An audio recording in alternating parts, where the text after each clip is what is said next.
Dr. Mabila Mathebula. So, how was your Sunday?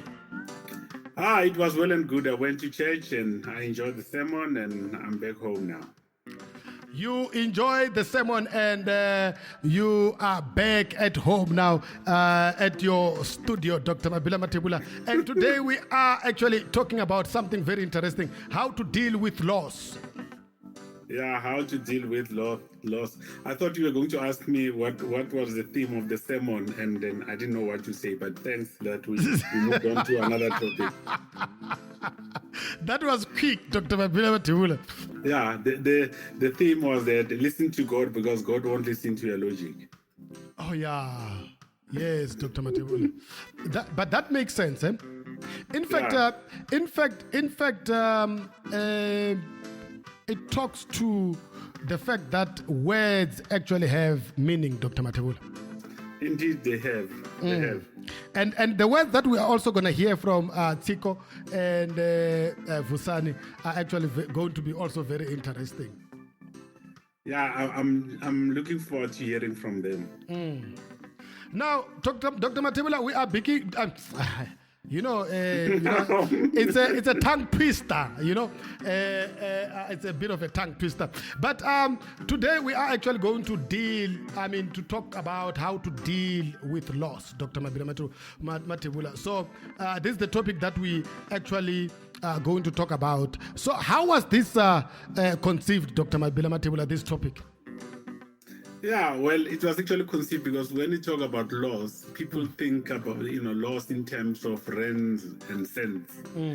But loss could be something intangible, and then that's why I thought that we had to bring the topic to the show so that people can know how to deal with a loss. All sorts of loss, Dr. Mathebula. So, in essence, we can then ask a question: what is loss? Hey, Stan, I think today you're asking a very difficult question. No, sometimes these questions just come, Dr. Mathebula.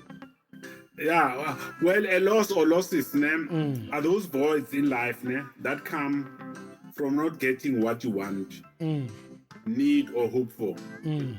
Loss is that gap in your heart caused by deprivation, by failure to achieve something, or by a defeat you experience. It is the hollowness you are unable to overcome. Simply put, it's a pit of loneliness that's left when something is taken away from you. That is a loss. When something is taken away from you, it's actually a loss because you no longer have that particular thing. So can you give us the examples of a loss, Dr. Mathebula? Yeah, can I give you an example? Yeah. Well, for example, I could give you, some few examples.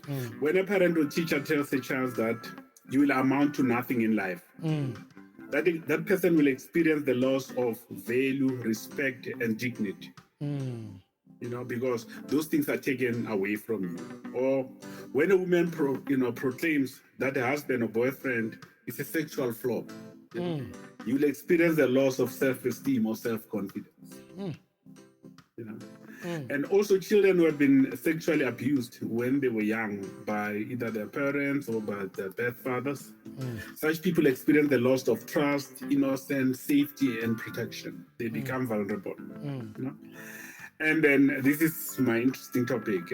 Many step parents don't understand why sometimes aren't accepted by their stepchildren, because they experience the loss of a mother, a father, a loss of a stable family, or a loss of a normal life. You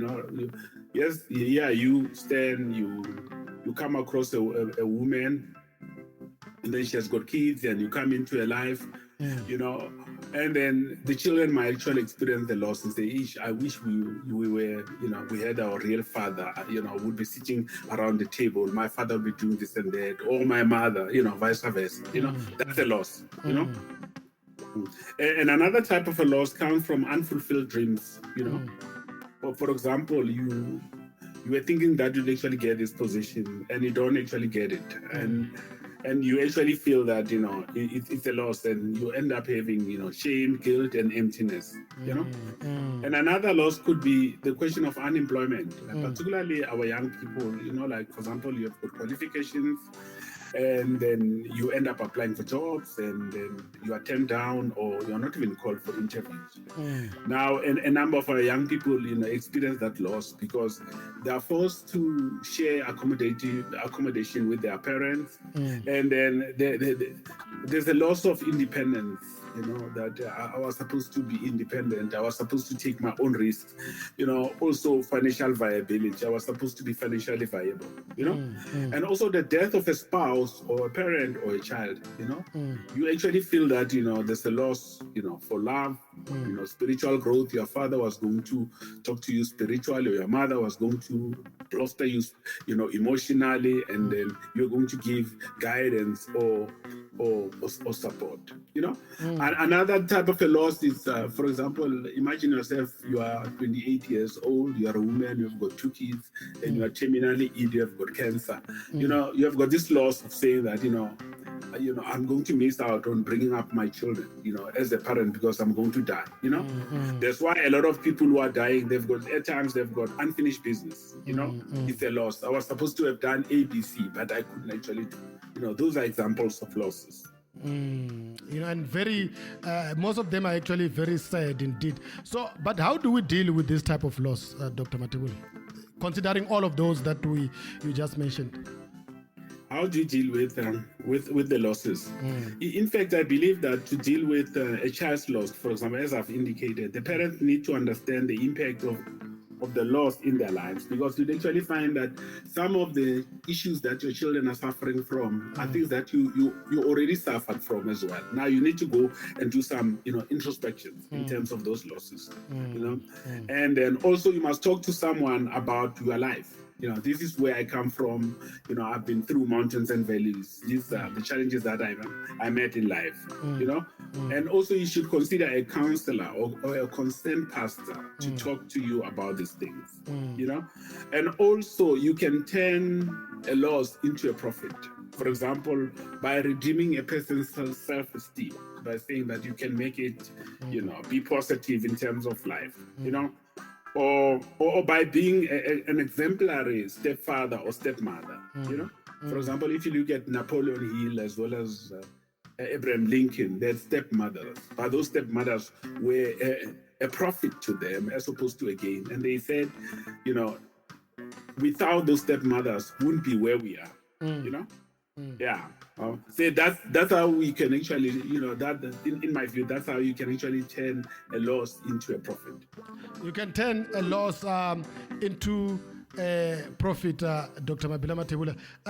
There's just one question here, Dr. Mabila Mathebula, but it talks about, losses as well. It says now, Dr. Mabila Mathebula, there are times that I just feel like I am actually lost, me, myself. And I feel it's some other kind of a loss. What do you think about it? Yeah, well, at times, as individuals, we actually go through mountains and valleys where we actually feel as depleted as people. I think in such an instance, you need to surround yourself with people with positive energy, people who are going to recharge you, because there's people who recharge and decharge. And then you need people like Stan who would actually, recharge you, people who would actually give you, self-affirmation. I actually assume that the person who has actually called in, maybe there's no person who's giving her or him self-affirmation. If, for example, you are a woman, maybe your man does not even say to you, you're beautiful, as Stan has actually rightfully said at the beginning of the show, or you are beautiful, you are brilliant. You need people with positive energy who are going to affirm you. And once you are affirmed, you move from a loss into a profit.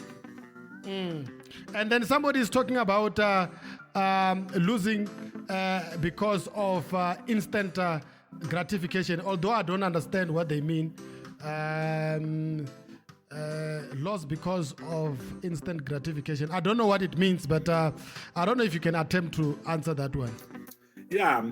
I think what they're actually saying is that at times, instead of going through the long road in terms of success, you have just actually, received success like this, without even working for it. And then, that thing might actually be a loss because you actually feel some emptiness. It's like a person, like this guy is, buying so many cars, because, this guy is not actually, satisfied with what you are actually having. Now that thing also creates a loss in your life, and you try by all means to satiate it, and you can't satiate it. Exactly. Now, Dr. Mabila Mathebula, lastly, before you go, what are the wisdoms from Mars to Venus? What are those wisdom? Can we give people the wisdom from Mars to Venus? Yeah, firstly, I'm giving to the ladies in the studio. Okay, they are listening attentively. Because I know that they've got boyfriends there. And then firstly, allow him to teach you without putting up defenses. When he speaks to you, allow him to talk without defending yourself. Number two, make special time available to him. You need to treat him as a king, and then you need to make time available to him. Make time available to him. You see, I did not see any smiles though.